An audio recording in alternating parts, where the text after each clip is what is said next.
Daniel had always been a quiet, hard-working man who liked keeping to himself. He lived in a small but peaceful neighborhood that was managed by a homeowners association. It wasn't perfect, but it was safe, and people generally got along. He'd been living there for years, never missing a payment or breaking a rule. He worked long hours, came home late, and usually parked his car in the same open spot just near the community park. It wasn't marked private or reserved, so he never imagined it would cause any trouble. One sunny morning, Daniel stepped outside with his coffee and saw something bright stuck on his car window.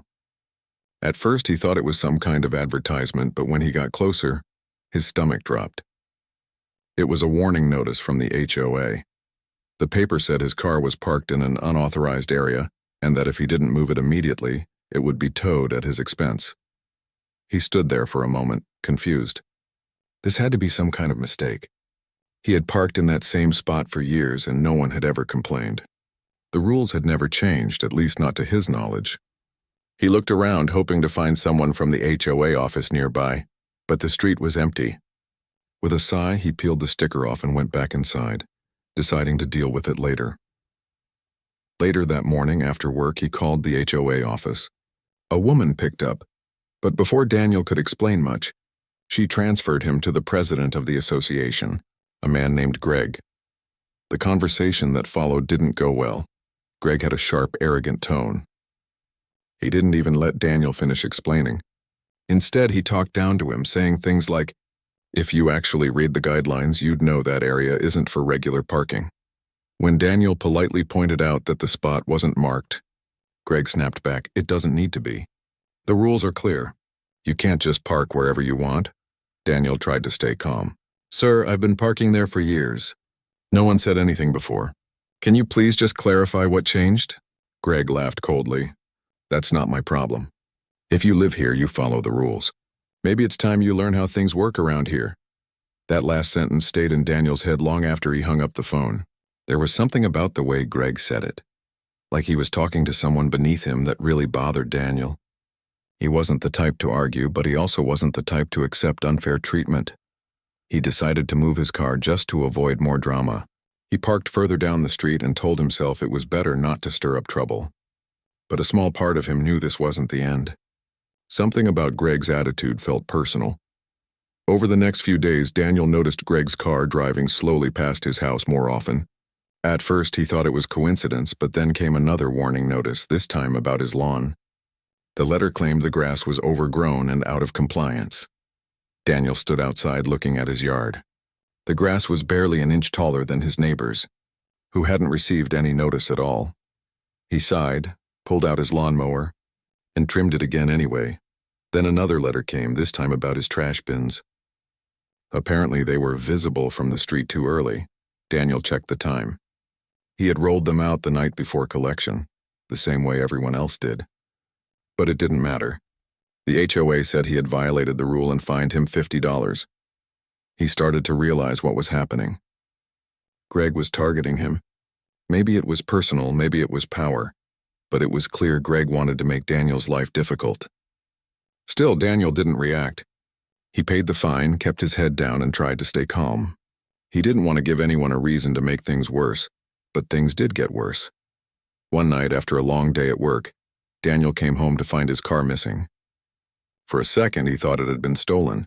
He ran up and down the street, his heart racing. Then he noticed the small metal sign posted near the park. It was new. It said, "Private parking. Unauthorized vehicles will be towed." Daniel felt his blood boil. He called the towing company, and they confirmed it had been removed at the request of the HOA. They demanded a few $100s to release it. That was when Daniel's patience finally snapped. He got his car back, but this time he wasn't just going to let it slide. He wanted to know how the HOA even had the right to tow it. He started asking questions around the neighborhood, talking to neighbors he'd never spoken to before. Some of them told him they'd had similar issues with Greg: unfair fines, random rule changes, sudden threats.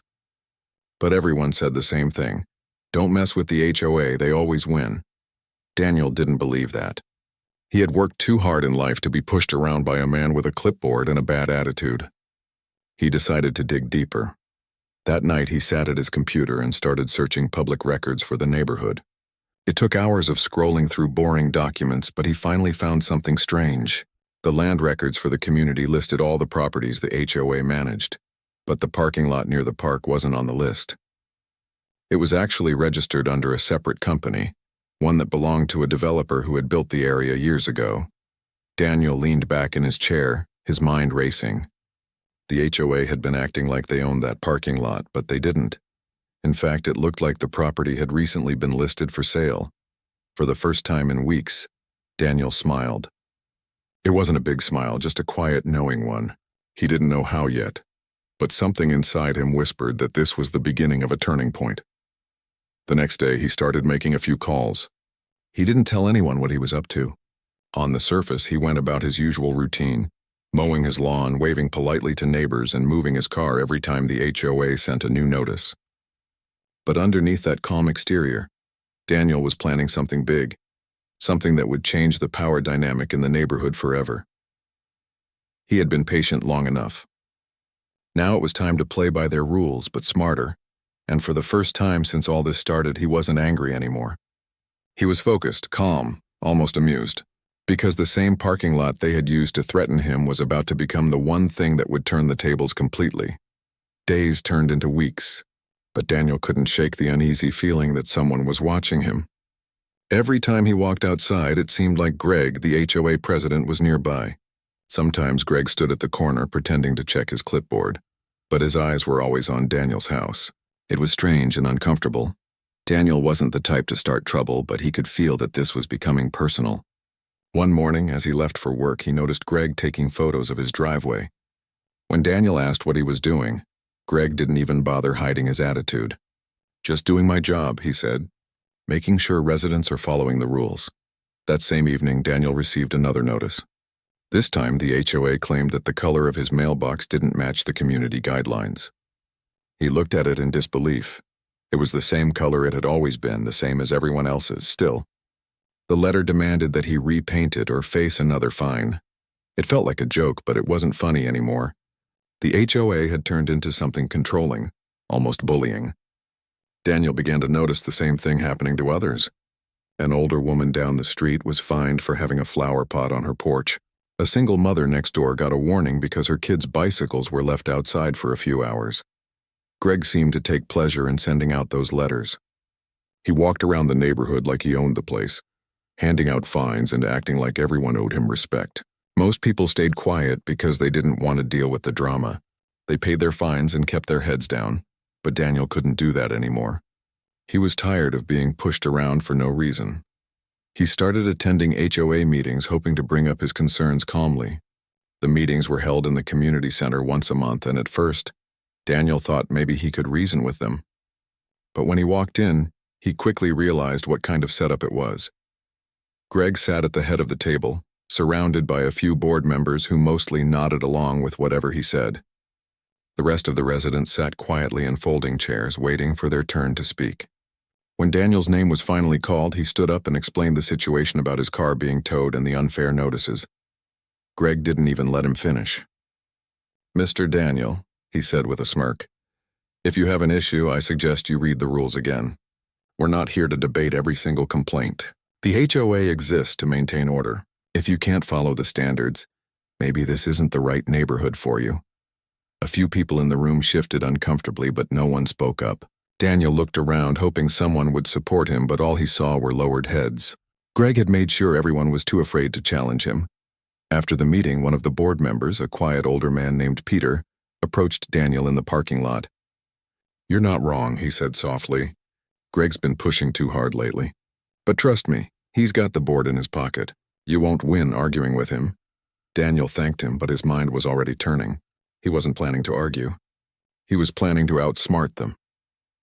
That night, Daniel sat at his kitchen table and spread out all the letters and notices he had received. There were over a dozen of them, some for ridiculous things like improper lawn edge trimming or non-standard lighting fixture. And he noticed something interesting. Most of the fines and warnings came from Greg directly, not from the full board. That meant Greg was acting on his own authority, using the HOA name as his weapon. Daniel began to do his research. He read the HOA bylaws, the state housing laws, and anything he could find online about homeowners' rights. The more he learned, the clearer it became. Greg had overstepped his power in several ways. But Daniel wasn't interested in filing a complaint or hiring a lawyer. He had a better plan, one that was still forming quietly in his head.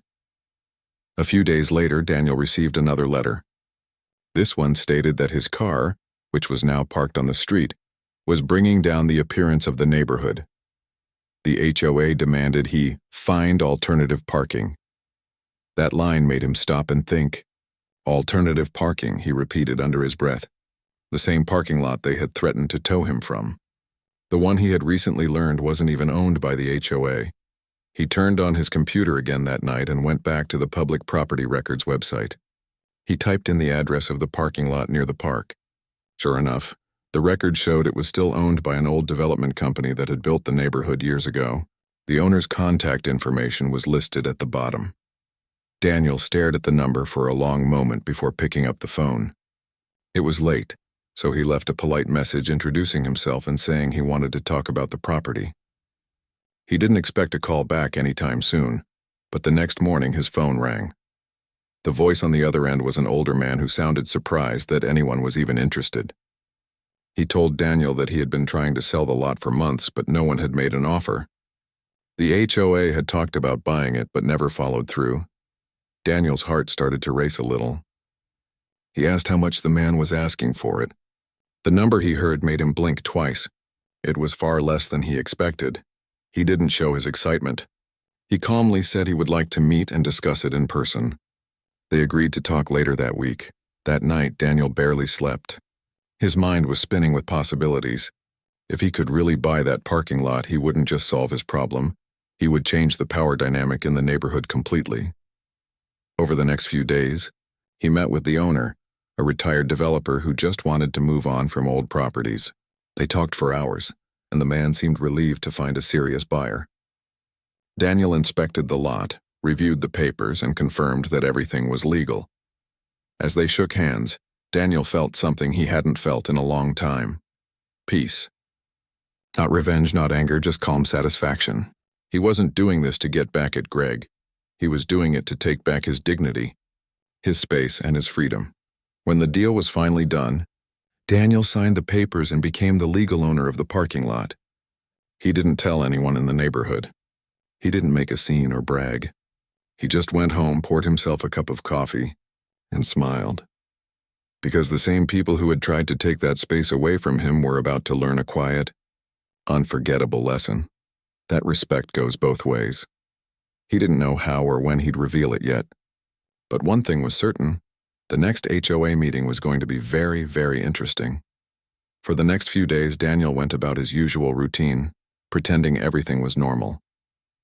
He waved to neighbors, took out his trash on time, and even smiled politely when he passed Greg on the street. But deep inside, he was holding back a secret that made him feel both proud and amused. The parking lot that Greg had used to threaten him was now his property. He had signed the papers, transferred the ownership, and even received the official deed in his name. He kept it all quiet. He didn't tell a single person, not even his closest neighbor. It was better that way. He wanted to see how things played out naturally, without giving anyone a reason to change their behavior. Every morning when Daniel walked past the parking lot, he looked at it differently. It wasn't just a patch of asphalt anymore. It was his now. His responsibility, his right. For years, the HOA had treated it like they owned it, handing out warnings and fines for parking there. But now things had changed and no one knew except Daniel. One morning, as he was heading to work, he noticed a few new signs going up in the same parking area. The signs read, "No parking without HOA permit. Violators will be towed." Daniel stopped and stared at them for a moment.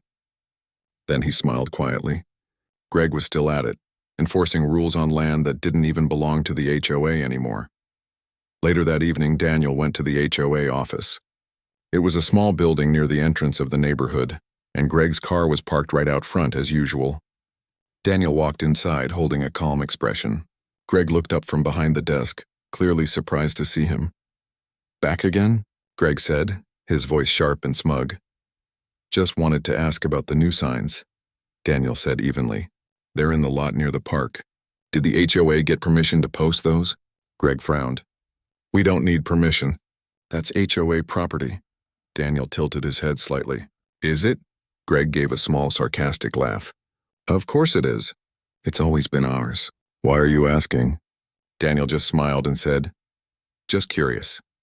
He turned to leave, and before Greg could say anything else, he walked out. He didn't need to argue. The truth would come out soon enough, and when it did, it would speak louder than any confrontation. That night, Daniel went online and reviewed all the documents again. Everything was official. He owned the lot, the boundaries were clear, and it was legally registered in his name. The HOA had absolutely no claim to it. Over the next few days, he made a few quiet arrangements. He called a small maintenance crew to come repaint the lines in the parking lot. They arrived early one morning, and by noon the place looked fresh and new. Daniel didn't add any no parking signs or restrictions. He simply put up one simple sign that said private property, managed by owner. When Greg saw the workers repainting the lot, he came storming over. Who authorized this? He demanded. Daniel turned toward him, calm as ever. The owner, he said. Greg crossed his arms. The HOA didn't approve any of this. You can't just do what you want here. Daniel looked him straight in the eye. Actually, I can, because it's mine now. For a second, Greg didn't understand. His expression shifted from confusion to disbelief. What are you talking about? Daniel reached into his folder and pulled out a copy of the deed. This is the official record. I bought the parking lot 2 weeks ago. You can check with the county records office if you want. Greg took a step back, blinking. That's impossible. Not really, Daniel said softly. You see, it wasn't HOA property. It was still owned by the developer. I just made him an offer, and now it's mine. There was a long silence. Greg's face turned red and his voice trembled with anger. You can't just buy it. That's not how this works. Daniel didn't raise his voice. It's exactly how it works. You said I needed permission to park there. Now everyone needs my permission. Greg opened his mouth to argue, but no words came out. He turned around and walked away quickly, muttering something under his breath. Daniel didn't chase after him. He just stood there for a moment, watching Greg's pride crumble quietly. Later that day, news spread around the neighborhood. No one knew exactly how it happened, but everyone had heard that Daniel now owned the parking lot. At first, people didn't believe it. But when they saw the new sign and Daniel's name listed as the property manager on the notice board, they realized it was true. Neighbors started stopping by, curious and amused. One woman smiled and said, "So you really bought the whole lot?" "That's amazing," Daniel just chuckled. "Let's just say I got tired of being told where I could and couldn't park." People began parking there again, but this time, Daniel didn't make a fuss. He allowed everyone to use it freely as long as they parked respectfully. The place became calmer, cleaner, and more organized. He even paid to have a few extra lights installed so it felt safer at night. It didn't take long before the tone of the whole community started to shift. Greg, on the other hand, seemed to lose his usual confidence. The HOA had no control over the parking lot anymore, and without that power, many of Greg's rules became meaningless. At the next HOA meeting, the room felt different. People were whispering and smiling quietly when Daniel walked in. Greg sat at the front as usual, but his voice wasn't as loud this time. He barely looked at Daniel. When the topic of parking came up, Daniel stayed silent, just listening. Eventually, one of the residents asked, "So what happens with the parking lot now?" Greg cleared his throat. "It's under private ownership," he said reluctantly. "And that owner is?" someone asked, though everyone already knew the answer. Greg hesitated, then mumbled, "Mr. Daniel." A few people started clapping softly. It wasn't loud or mocking, just a quiet show of support. Daniel didn't gloat or smile. He just nodded politely. After the meeting, a few neighbors came up to him to say thank you. They said it was nice to see someone stand up to the HOA's unfair rules. Daniel didn't want to be seen as a hero.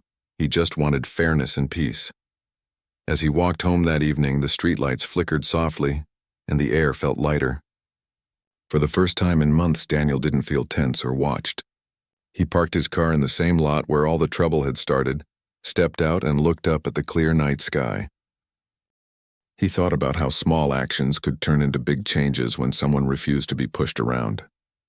He didn't do it for revenge. He did it because everyone deserved to feel respected in their own neighborhood. And as he locked his car and walked toward his house, he couldn't help but smile.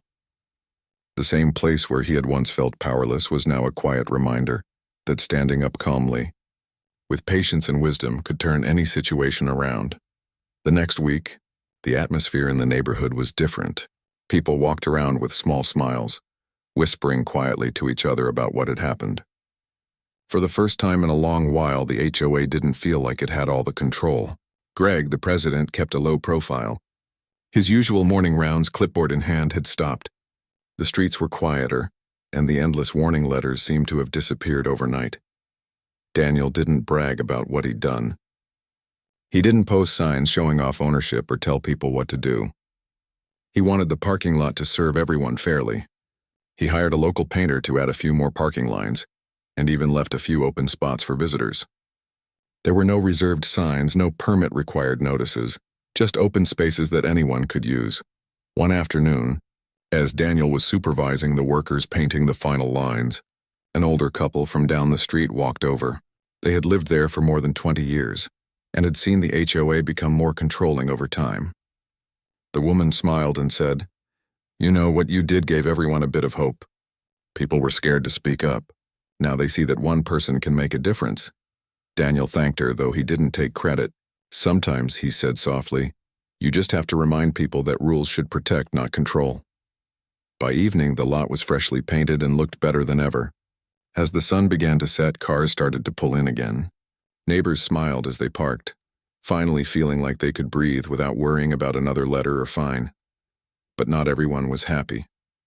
The next morning, Greg showed up again. He stood at the edge of the lot, hands on his hips, glaring at the new sign that read "Private Property, Managed by Owner." He didn't say a word at first. He just stared for a long while, as if he couldn't accept the reality in front of him. Daniel, who happened to be watering his plants nearby, saw him and walked over calmly. "Morning, Greg," he said casually. Greg turned sharply. "So this is how it's going to be now?" Daniel shrugged lightly. "Nothing's changed, really. Everyone's still welcome to park here. I just made it official so there's no confusion." Greg let out a short, bitter laugh. "You think this makes you some kind of hero? You bought a piece of pavement, that's all?" Daniel met his eyes calmly. "It's not about being a hero. It's about fairness. I just wanted people to stop being scared of small mistakes." Greg didn't respond. He turned around and walked off, muttering something under his breath. But Daniel could see it. Greg's pride had taken a hit. He wasn't used to being challenged, especially not like this. Later that week, an HOA meeting was called again. The community center was unusually crowded. Word had spread that Greg wanted to discuss neighborhood property concerns, and almost everyone showed up. Daniel sat quietly in the back, not looking for attention, but curious about what Greg would say. When the meeting started, Greg's tone was stiff. "It's come to my attention," he began, "that a resident has purchased a piece of land within our neighborhood, specifically the parking area near the park. This has caused some confusion about our parking policies." Someone from the audience spoke up before Greg could continue. "What confusion? We all know who owns it now." A few people chuckled softly, and Greg's jaw tightened. "Let me finish," he said sharply. "The HOA will be reviewing this situation to determine how it affects community access and standards." Daniel raised his hand. "If I may," he said politely. Greg hesitated but nodded. "Go ahead," Daniel stood up. "There's no confusion. I bought the parking lot legally. It's public record. But I want to make something clear. I didn't do it to keep anyone out. I just wanted to stop being threatened for something that wasn't even under HOA control. I'm happy for everyone to use it as long as we treat it respectfully." There was a short silence.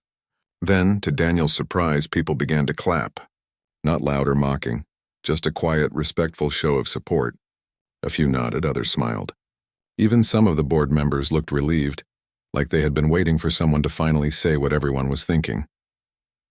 Greg sat stiffly, his face tight with frustration. "We'll take that into consideration," he said curtly. Meeting adjourned.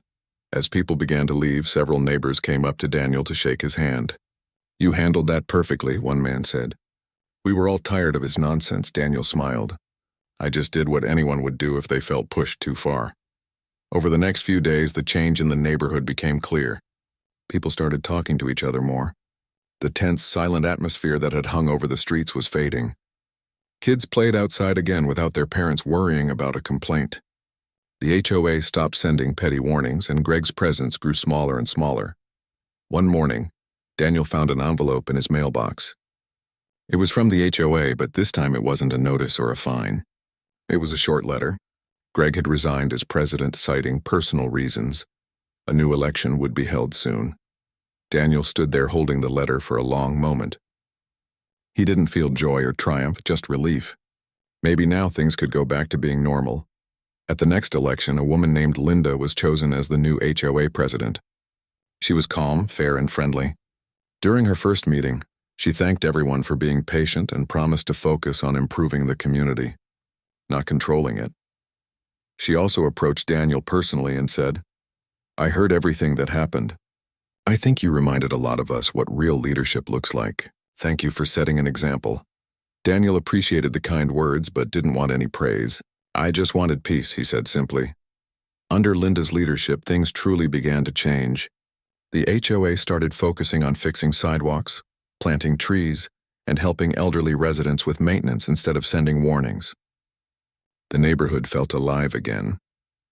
One evening, Daniel walked to the park with a cup of coffee. The parking lot was full, but it was peaceful. Cars neatly parked, people chatting nearby, children playing on the grass. It was exactly how a community should feel. As he stood there watching the sunset reflect off the cars, he thought about how strange life could be. A small conflict, a single warning sticker, had led to something much bigger.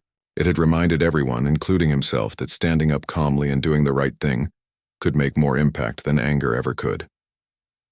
When he finally walked home, he passed by Greg's old house. The blinds were closed and the yard was quiet. For a moment, Daniel wondered if Greg had learned something from all of it. Maybe he had. Or maybe he'd just moved on. Either way, Daniel didn't hold a grudge. He unlocked his door, stepped inside, and smiled faintly. The whole journey had started because someone tried to control where he could park his car. But it ended with a neighborhood learning what respect and fairness really meant. A few months passed, and the neighborhood had never looked better. The streets were cleaner, lawns greener, and for once people actually smiled when they saw each other. It was strange how things changed after one act of courage. Nobody had expected the community to heal this fast, but maybe that's what happens when people stop living in fear. Daniel had gone back to his quiet life. He still went to work every morning, still watered his plants in the evening, and still greeted his neighbors with a small wave. But deep down, he knew something inside him had changed too. He wasn't just the quiet guy everyone overlooked anymore. People respected him now, not because he owned the parking lot, but because he had stood up for what was right without shouting or fighting. Sometimes when he'd walk to his car, people would stop to talk. One man told him how he had been scared to speak up against the HOA for years, afraid of fines and warnings. "You gave me courage," he said. "Now I realize they only have power if we stay quiet." Daniel just smiled. All it takes is one person to say enough. One Saturday afternoon, while Daniel was sitting on his porch enjoying a cup of tea, he noticed a familiar figure walking down the sidewalk. It was Greg, the former HOA president. He looked different now, not as confident or polished as before. His shirt was untucked and his steps were slow. Daniel wasn't sure what to expect. Greg stopped near the gate and looked at Daniel for a moment. Then, with a deep breath, he walked up. "Hey," he said quietly. "Hey," Daniel replied, his voice calm but cautious. Greg shifted awkwardly. "I just wanted to say, I was wrong." Daniel didn't say anything. He just listened. "I thought being strict would make things better," Greg continued. "But I went too far. I let the rules become more important than the people." Daniel nodded slowly. "It happens when someone starts thinking power means control. But it doesn't have to end that way." Greg looked up, surprised by Daniel's tone. He had expected anger, maybe even a cold shoulder. But Daniel's calmness made him soften even more. "I heard the new board is doing a good job," Greg said, almost smiling. "They are," Daniel replied. "It's different now. Feels more like a real community." Greg nodded. "I'm glad to hear that." They stood there for a few moments, just quiet. Then Greg said, "I'm thinking of selling my house. Maybe moving somewhere new. I guess I need a fresh start." Daniel didn't try to stop him. "Sometimes that's what people need," he said. Greg smiled faintly, nodded, and walked away. For the first time, Daniel saw him not as an enemy, but as a man who had simply lost his way. And maybe, just maybe, he was finding it again. Days turned into weeks and the calm rhythm of life returned. The parking lot stayed clean and open for everyone. The new HOA team planted flowers around it and even set up a small bench by the corner where neighbors could sit and talk. It became a small symbol of togetherness. A place that once caused conflict now brought people closer. One evening, as Daniel walked home from work, he saw a few teenagers picking up trash near the lot. He smiled and called out, "Thanks for helping out." One of them grinned. "We just like keeping this place nice. Everyone parks here now." Their laughter echoed through the cool evening air, and Daniel felt something warm inside. It wasn't pride, it was peace. A few months later, the community center held a small event to celebrate the neighborhood's improvement. Families brought food, kids played games, and music filled the air. When it was Daniel's turn to speak, he didn't prepare a speech. He just spoke from the heart. "I never thought something small could change so much," he said. "I didn't do this to prove a point or to make anyone look bad. I just wanted fairness, but what I learned is that fairness grows when people stand together. A rule can't build a community, people do." The crowd clapped warmly. A few people had tears in their eyes. Even Linda, the new HOA president, wiped her eyes and smiled. Later that night, when the event was over, Daniel stood in the empty parking lot, looking at the soft glow of the streetlights. The painted lines had faded a bit with time, but they still reminded him of the day everything began. A young couple passed by with their little boy. The child looked at the parking lot and asked, "Mom, is this the place that man bought?" His mother smiled. "Yes, honey. He bought it so everyone could park here." The boy looked at Daniel wide-eyed, then waved shyly. Daniel waved back with a gentle smile. It was a small gesture, but it meant the world. Over time, Daniel noticed something else changing. People began taking more ownership of the neighborhood in their own ways. One family started a small book-sharing box near the park. Another organized a weekend cleanup. Nobody needed rules to do it anymore. They just cared. One morning, Linda came by to see Daniel. "We've been talking," she said, "and we want to name the lot something meaningful, something that reminds people of what happened here." Daniel laughed lightly. "You don't have to do that." "But we want to," Linda insisted. "It's not about praise. It's about remembering that fairness and kindness can change everything." After some thought, Daniel said, "Then call it Harmony Lot, because that's what we finally have." And that's what they did. Months turned into years, and Harmony Lot became a small but powerful reminder of what one calm act of courage could do. Whenever new families moved into the neighborhood, someone would tell them the story. How a man once stood up to unfairness without anger, how he turned a fight into something beautiful. Daniel never looked for fame or credit. To him, it wasn't about owning land or winning an argument. It was about making sure people could live with dignity and respect. One evening, as he sat outside watching the sunset, a soft breeze brushed against his face. He could hear kids playing, neighbors chatting, and someone strumming a guitar nearby. For the first time in years, he realized that peace didn't always come from silence, it came from understanding. He took a deep breath, leaned back, and smiled. The same parking space that once caused him so much trouble had become the heart of the community. And in that quiet moment, he knew. Sometimes standing up doesn't mean shouting louder. It means staying calm, doing what's right, and letting time show the truth.